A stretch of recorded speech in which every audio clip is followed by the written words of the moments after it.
చెప్పే. ఏ పవి, ఏంటే ఇది? అన్లిమిటెడ్ టాక్ టైం ఆఫర్లా గ్యాప్ లేకుండా మాట్లాడే నువ్వు స్విచ్ ఆఫ్ చేసిన సెల్ ఫోన్లా సైలెంట్ అయిపోయావేంటే? మాట్లాడు. ఇంకా గోషిగాడి గురించి ఆలోచిస్తున్నావేంటే? ముందు నువ్వు భోంచేయి. ఏంటి భోంచేసేది? ఇంత విషయం ఉంటే ఇవ్వండి. అంత మాత్రానికి చచ్చిపోతావా?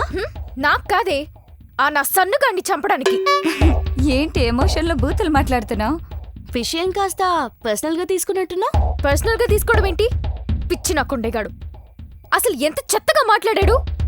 చదువుకున్నాడు, పెద్ద చదువు. దేనికి? అతను అడిగి చెప్పనా? నువ్వు లైవ్ జరుగుతుందన్న కామన్ సెన్స్ కూడా లేకుండా నోటికొచ్చినట్టు వాగాడు. ఇన్వైట్ చేసినందుకు నా పరువు తీశాడు. రేపటి నుంచి స్టూడియోకి వెళ్ళాలంటే నాకు ఏదోలా ఉంది. ఎర్రగా బొర్రగా ఉంటే సరిపోతుందా? వాడి మొహానికి ప్యాంటు షర్టు షూజు, లోపల అండర్వేర్ మర్చిపోయావే. నోరు ముయ్యవే కిల్లాడి కొమ్మ. వాడు నా ఈగో హర్ట్ చేశాడు. ఇలా కాదు, రేపు వాడి ఆఫీస్కెళ్ళి వాడి కొలీగ్స్ ముందే లెఫ్ట్ అండ్ రైట్ ఇస్తాను. అప్పుడు గాని నా మైండ్ ఫ్రీ అవ్వదు.